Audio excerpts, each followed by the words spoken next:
Il est 8h23, quel débat sur les animaux qu'on n'a pas le droit de taper, les enfants qu'on a le droit de taper. Enfin, les animaux n'ont pas le droit de taper, ça dépend. Il arrive que... Enfin, je ne sais pas. Enfin, bon, la loi interdit de frapper un animal. C'est la différence avec les enfants. Bien sûr. Et quand on écrase une abeille, c'est pas bon pour la planète, Jean-Jacques. Non, c'est vous pas devriez bon le pour savoir. la planète. Oui, c'est vrai. Pas une abeille, une guêpe, pardon, une guêpe, excusez-moi. Il est 8h23. Hervé Gattegno, le parti pris d'Hervé. Bonjour Hervé. Bonjour. Manuel Valls présente aujourd'hui au syndicat. Je vais en parler à mon invité Pierre Laurent. D'ailleurs, je suis très content de recevoir Pierre Laurent, le secrétaire national du Parti communiste français. Il est très en colère, très en colère contre les médias. Il est très en colère contre la vie politique française actuelle. À quelques 3 semaines des élections départementales, il nous dira pourquoi. Manuel Valls présente aujourd'hui aux syndicats et aux associations caritatives son plan anti-pauvreté, dont je parlerai tout à l'heure à Pierre Laurent, qui inclut notamment la nouvelle prime d'activité qui doit remplacer le RSA. Vous y voyez un signal politique très calculé, parce que cette prime d'activité va réunir le RSA activité et la prime pour l'emploi, dans une seule et même entité. Pour 4 millions de personnes. Ouais, pour 4 millions de personnes, et ça va coûter 4 milliards d'euros, à peu près. Votre parti pris, Valls a grand besoin de soigner sa gauche. C'est de la tactique politique, ça ? D'abord, il faut rappeler que Oui. la lutte contre la pauvreté, c'est effectivement une exigence pour la gauche, mais c'est en même temps une nécessité sociale. Il y a au moins 5 millions de pauvres en France, d'après les statistiques les moins pessimistes, et il y a plus de 1 million de travailleurs pauvres en France. Donc Manuel Valls, le Premier ministre, il est évidemment dans son rôle en proposant des solutions et même des mesures d'urgence. Il faut se rappeler qu'il y a 1 an, il avait été soupçonné de vouloir rogner sur le plan anti-pauvreté du gouvernement. Mais c'est aussi son intérêt politique du moment à Manuel Valls de mettre en avant des sujets qui rassemblent la gauche au moment où elle a plutôt tendance à se diviser. Et c'est aussi, il faut le souligner, le moyen pour lui de corriger l'effet de l'épisode de la loi Macron, du 49.3, de la tentative de mise au pas de ceux qu'on appelle les frondeurs. Le fait est que dans cette affaire, Manuel Valls a fait une crise d'autorité et qu'il a maintenant une crise dans la majorité. Et on le sait, l'aile gauche du PS en a fait une maladie.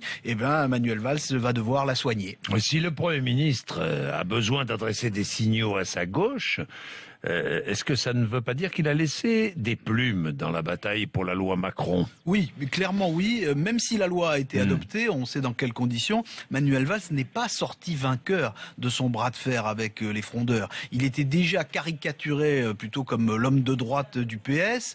Son discours sur les entreprises avait plutôt conforté cette impression, c'est le moins qu'on puisse dire. Et c'était assez volontaire de sa part. Mais Manuel Valls s'est trompé en croyant qu'il lui suffirait de faire un coup de force pour être renforcé.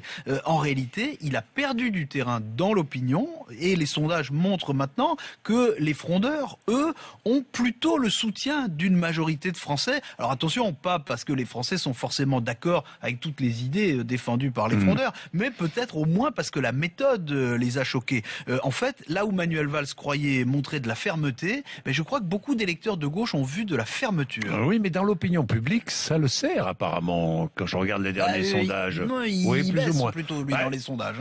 Et en tout cas, dans l'électorat de gauche, il souffre un peu. Il souffre beaucoup même. Il va pratiquer l'ouverture après la fermeture, si j'ai bien compris. C'est pour ça que l'idée de sanctionner les frondeurs n'a finalement pas été retenue. Écoutez, sanctionner les frondeurs, ça n'aurait été ni raisonnable ni efficace. Sanctionner ceux qui résistent, surtout des parlementaires, c'est prendre le risque de les radicaliser. C'est par exemple ce qui se passe avec Benoît Hamon depuis qu'il a été sorti du gouvernement. Alors, si Manuel Valls veut mener d'autres réformes, et je crois qu'il le veut, il doit rétablir le dialogue avec les députés. De fait, le problème, il va au-delà des frondeurs, sans quoi personne n'aurait eu peur que la loi Macron ne soit pas votée, parce que les frondeurs ne sont pas assez nombreux. On sait que la même menace peut exister sur la loi que prépare François Rebsamen sur le droit du travail. Si le gouvernement veut qu'elle passe, il va devoir faire des concessions. Par ailleurs, le Conseil de l'Europe veut interdire les fessées, alors il est probable que ce n'est pas le moment de donner des corrections ou des fessées aux parlementaires. Manuel Valls est aussi aux avant-postes de la campagne campagne pour les élections départementales. Il joue aussi une carte personnelle dans cette bataille. Dites-moi. Oui. Juste après son arrivée à Matignon, il faut se rappeler, le PS a pris une raclée aux élections européennes. Bon, ça, on ne l'a pas inscrit au débit de Manuel Valls, c'est normal, il venait d'arriver. Cette fois, si le PS subit une autre déroute, et le risque existe, c'est le moins qu'on puisse dire, Manuel Valls sera forcément rendu responsable, a fortiori avec son implication dans la campagne.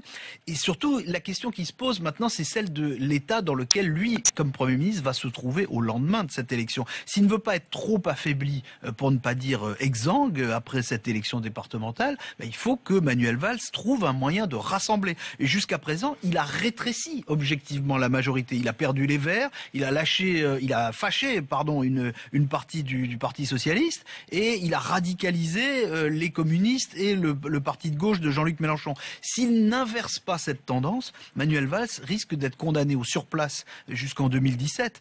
Donc pour être le modernisateur qu'il prétend être, Manuel Valls doit changer de méthode. Il doit renoncer à reformer le carré sans renoncer à réformer le pays.